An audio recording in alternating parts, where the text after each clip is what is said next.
I mean, if we're in a survival situation and I had a bobby pin, I'm almost positive I can open handcuffs with a bobby pin for sure. Yeah, But if you pop out the little binder clips, the little black ones that they use you to got to hook stop like their interrupting divorce me, papers man. together with, if you pop Christopher, the little handle out of that, it'll kind of work.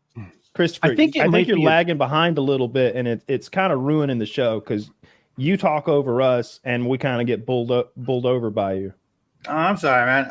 I think it's a tech issue. I think you're on because I noticed it earlier in the show. I haven't said anything, and I think he just doesn't know that we're talking. Yeah, I'm sorry. Well, sorry about that. Yeah, you guys sound like Stephen Hawking on an auto tuner sometimes. Yeah, that's on your end. It's your internet bandwidth is the I'm kind of out in the sticks out here, so I don't have the fastest internet. Well, apologies for the talking over. I don't mean to do that. Well, I ran into a problem that I was trying to get figured out. Anything you want to share? Well, there's a hurricane coming, and I have like 75 chickens in the backyard and pens that will blow over by like a 15-mile-an-hour fart. So you saying you ducked out of the call to tend to your cock? Yes. You wouldn't do why people are calling you gay. I'm joking. Well, I just addressed the situation. We got to get them put in the shed or something. And then the shed gets blown away. Yeah. What could go wrong with that plan? He did Blade 3, and which is not the good one. It also has Sexy Pants McTitty Face. I can't think of the girl's name. Ryan Gosling? It's Jessica Biel. Of course, you named a guy. And what the fuck? What is Sexy Pants McTitty Face? He said Ryan Gosling. I was going for Barbie, and I thought we were looking for the other. It's fine. Just be gay. We like you. But the person who wrote that formula that is still used to this day was Hedy Lamarr, who was Howard Hughes' girlfriend. She was this incredible person. She was a model in Germany. Show us a picture of Hedy Lamarr, by the way. It's important people know what this lady looked like. Oh, yeah. She was like a model and a spy. She defected from Germany in some sort of like fancy James Bond type dinner party, comes to America. Not only is she beautiful and a model and a spy, she becomes Howard Hughes' girlfriend. She's like a genius engineer and like mechanical engineer. She developed one of the modern, like the airplane wing that kind of adjusts, like to kind of change the profile on the top for lift, the flaps, all that. She did stuff with the modern airplane wing. And Howard Hughes basically set it up in the lab. And she came up with I was like, a woman who invented something, you've already lost me in this pile of lies. I bet if I was dating Howard Hughes at the time, I would have come up with something too. He would have handed me a couple right here is the 4 ham sandwich. It's got 4 kinds of ham. All right, I know you can't fathom more than 3. Do you know about the Glomar Explorer? Yes, but for their benefit. Yeah. Of course, Taylor knows all about it. So the CIA gets in contact with Howard Hughes, and they're like, "Hey, you're an eccentric billionaire, patriot. Would you like to help us out with a little ruse we're pulling on the Ruskies?" And he was like, "Fuck, yes, I would." I'm like, okay. So you're gonna have this like really expensive boat you're gonna need called the Glomar Explorer. Go ahead and get on that right away. We're gonna recover a Russian nuclear submarine, but we're gonna pretend like you're out there mining, and you've invented some new crazy gold mining technique where you're gonna get gold off the bottom of the ocean floor, and people will go, "Oh, that Howard Hughes," and then the news cameras will leave us alone so that we can grab with the like a James Bond manacle type thing on the bottom of this boat, a Russian nuclear submarine, and haul it back up. Yeah, I went to Auschwitz one time, and man, that is a moving place. Like, I mean, I do photography. I've been all over the world taking literally hundreds of thousands of photos, and I think I took like 4 at Auschwitz, and I tried really hard to make them like respectful. Like, I didn't want them to be like, "Hey, look at this cool moody photo I shot." Like, it seemed very, like giving a thumbs up next to the bunk beds.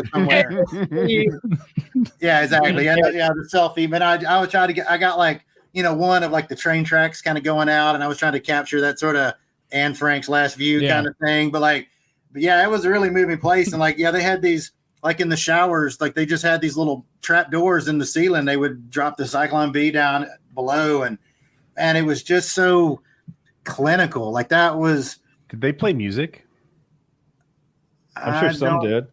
I don't know. At the place, and like when he was there, was there music? Oh, because I went to I went to Charlottesville, which is like it was something like 40% of America's slaves came through this town, and there were all these like slave museums that we went to, and they were somber, and there was like almost a heckin' Auschwitz vibe at this slave museum, and there was like music kind of to make sure that nobody was happy while they looked at everything. Like they just downed the mood.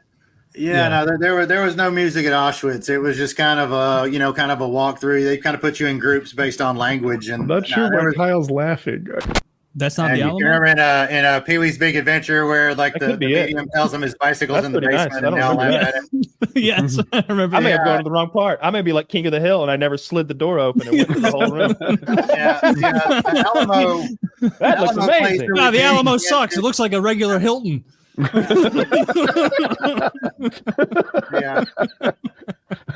Alamo is the reason that Tennessee is called the volunteer state. Yeah, because Daniel Boone, Davy Crockett, and Jim Bowie, 3 statesmen, all went to the Alamo, volunteered to go to the Alamo, and they all died there. And that's why, like the 3 stars and the Tennessee flags, kind of get that little Pixar ball flag with the 3 stars. Mm-hmm. Those stars are for the 3 of them, and that's why it's called the volunteer state. And other trivia with that is Jim Bowie, as he was walking to the Alamo, his wife was tired of him knife fighting with this badass knife he had. His knife blade was made out of a meteorite by this guy in Texas that had seen it fall, and they forged it. Of course, back then they didn't really have a lot of like high nickel steel. Mm-hmm. So Jim Bowie had his famous Bowie knife made out of a meteorite, sharpest knife around. His wife said, "Please stop fighting with that knife. It's cursed." And legends has it, he threw it into the Mississippi River. It's never been found, on his way to the Alamo to die and become one of the stars on the Tennessee flag. Wow. Nagged out of his meteorite knife? That's bullshit. Nagged out of his meteorite knife. And maybe if he had had it, he might have survived the Alamo. Yeah. Maybe it wasn't cursed. Maybe it was blessed. How could you be cursed with a knife that you'd won so many knife fights with that your wife is begging you to stop engaging in them? Cursed with that nagging wife. That's what he's cursed with. Yeah, he was cursed with a nagging wife. A squaw who doesn't speak She was English. half right. Yeah. Was she an Indian? No, but I'd have gotten one. That'd been my move back in the day. You get one of them, you decide the marriage isn't going so well, just gone. I guess you do that with a white lady too back then. But man, those were the fucking days. Dude, you could move 300 if you could get over yards the BO, away. Yeah. If you could get over the BO, the frontiers times would have been interesting. Oh, BO would have been no big deal. Like we just talked about nose blindness. Everybody's so stinky that like you're going to get over it. I don't know about that. You could get over your own, but everybody's got their own flavor. So you'd meet some new dirty motherfucker and he'd have his own stink because he eats bear ass or whatever all winter. Yeah. Then you meet some dirty Indians that are eating like buffalo chips or whatever those savages ate, and they'd have their own stink. Have a blessed day, homo. Like they're giving you your bag. And gay people were like, fuck it. That's some good ass chicken. Dude, I don't care about bigotry when it comes to food. If there was a place called Stalin's Burritos and it was the absolute best, and it's like, welcome my friends to Stalin's Burritos. To partake in these burritos, you must give us Soviet salute and deny Holodomor genocide. I'd be like, it never happened. How's that one go? Give me I don't actually know. It's not that one. You're very good at accents. What if there was like Hitler's? One of these first? I don't know. Where you hit your chest. I know that's where they pussy out in the like old shows about Rome. They'll be like, "Huh," and I'll be like, "That's not where they stopped, and you shouldn't have to stop in here because they didn't even know about this Hitler guy that was coming about. There was thousands years. But if there was Hitler's donuts, and they were the best donuts. Like, it is a good thing I dropped out of art school and pursued my true passion of train scheduling and donuts. Like, you'd go in and eat it, right? What do you have, a sweet tooth? You'd go to Hitler's Donuts. You're not wrong. Yeah. I don't think I would go to Hitler's Donuts. We'll go to Subway on occasion, and that guy was a pedophile. I just don't like Ryan Reynolds. What don't you like about Ryan Reynolds? Is it his bubbly alertness and is it his charismatic presence? Is it the sarcastic quip at the tip of his tongue? I guess it's just not even anything that complicated. I don't think he's very funny. And God so I feel like I'm not in. He gets pegged in Deadpool. That's hilarious. He gets pegged. I saw Deadpool 1 and he gets pegged in that. Yeah, I won't watch it again. It wasn't like a horrible movie. It was fine, but like, yeah, I'm his shtick is not my thing. 86% average tomato meter. That's silly for all. If you want like if you want more of a right wing, I don't even know if I should call it that, take on movies, it's Critical Drinker. His channel's just exploding in popularity the last year or 2 or 3. When I first started watching him, I didn't think he was that big, but I think he was on Piers Morgan. He's done a bunch of stuff like that, and his reviews are. He just destroys stuff like this. I don't watch it because it's a little disappointing. Like when I see what it has become, it actually upsets me a little. I'm like, oh, it's like that South Park episode where they're raping Indiana Jones. Like George Lucas and Steven Spielberg have Indiana Jones bent over the pinball machine. They're like licking his nipples and stuff, like giving it to him. It's kind of how it feels. The Google reviews are somehow even worse. 1.6 Read me one. stars. So this is just the first. Use your Star Wars movie review voice, please. This is. Oh wow. Okay. Well. Klingon Force left a review a day ago. Okay, well, it had stains all over it from the start. Laughable. They've labored to turn this into a female franchise. Insult its I should have expanded before this is long. What's left for them? They continue down a path very little population wants. Disney's track record has been tarnished and frankly not very good over the years. They know nothing about the Force. You're born and gifted with the Force. It is not a class you take for credits and get a degree. Exactly what I thought it would be. Predictable, dumb and cheesy, mediocre, not so bright writing. Where did the 180 million plus go? Hokey dialogue, disconnected, sluggish, generic. The acting is bad like a CW show. I struggle with anyone who thinks this is good. Okay, and he goes on and on like this. And this is 1,220 people found this helpful. Kyle, wasn't the Force something you could train in the beginning? And then it became a mitochondriite thing in your blood. So it was an intangible in the beginning. I think they've made it now. So it was this intangible thing that like the Force is with him, or he is strong with the Force. You would say that, and there were certainly levels to that, as well as like levels to someone's Force mastery and whatever skills that they got from it. It was a little Harry Potterish. Not everybody could do everything, but. Then they made it midichlorians, and George Lucas did that with the first prequel movie that came out in 2000 or 2001 or whatever, 99 maybe? I don't know. But now I think with these new like DEI Star Wars, they're turning it into something that you can like train like it's an Olympic sport or something. And I like that more. It describes the Japanese people as just like everyone else, just more so.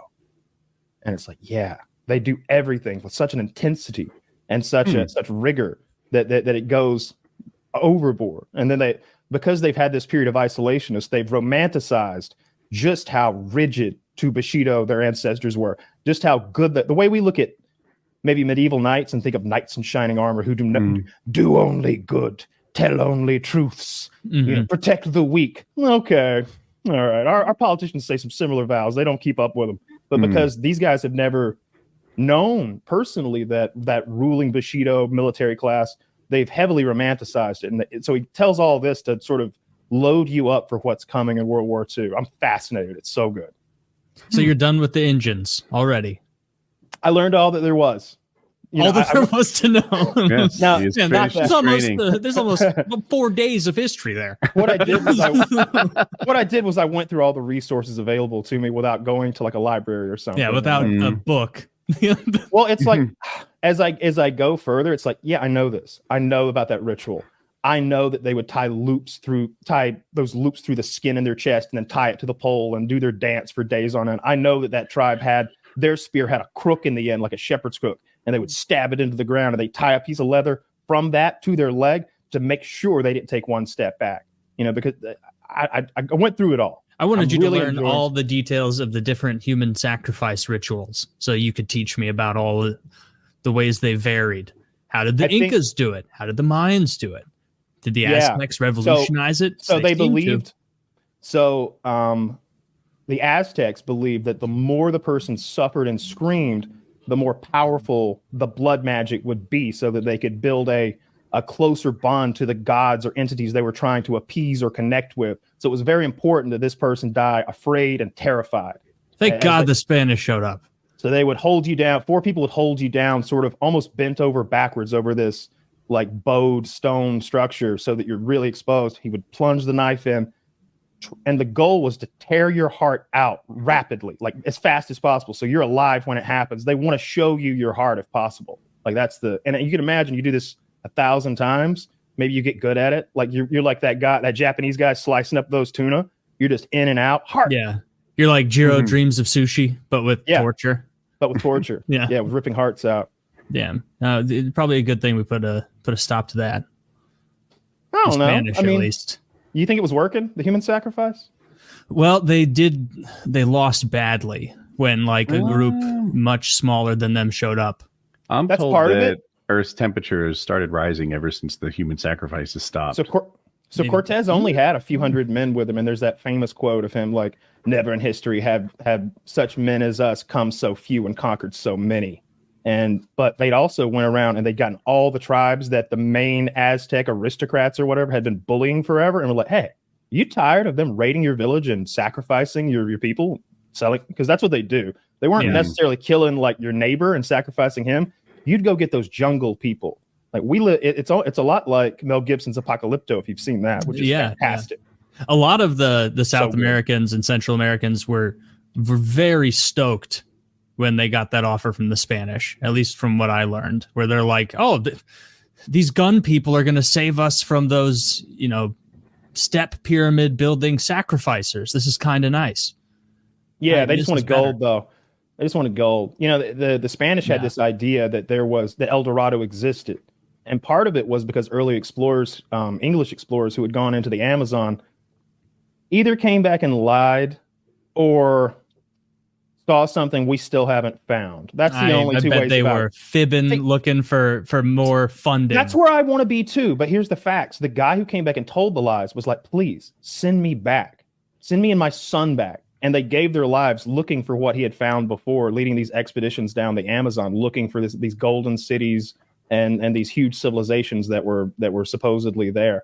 Some people say that disease was introduced and those cities just went away. All the people died. They ended up melting back into the jungle when the leadership and the whole, Tower of Cards came tumbling down. Ruins. Well, we haven't plowed what they've done is that they can't. The Amazon rainforest is still there, so they've used that. It's not LiDAR. They've used ground penetrating aerial radar of some kind, some sort of sensor, and they found large compounds and large where cities once were, but not where cities were a couple hundred years ago, where maybe they were hundreds and hundreds of years ago. But then it is the Amazon rainforest, so I don't know. But I love the guy who talks about like ancient civilizations where it's like there have been collapses. I think it's Dan Carlin. George Carlin's the comedian. Oh, right? Dan Carlin. So he's the one who's like they were not Atlantis, but like imagine an analogy for Atlantis, like a sophisticated more technologically advanced society that got eliminated. That's Graham Hancock. So Graham Hancock, as much as I enjoy his works on Göbekli Tepe and all the books he's written, I've read a couple of them. He's more on the side of like, wouldn't it be cool if, let's kind of go along with this and it'll be fun to imagine that would be cool if. Painkiller.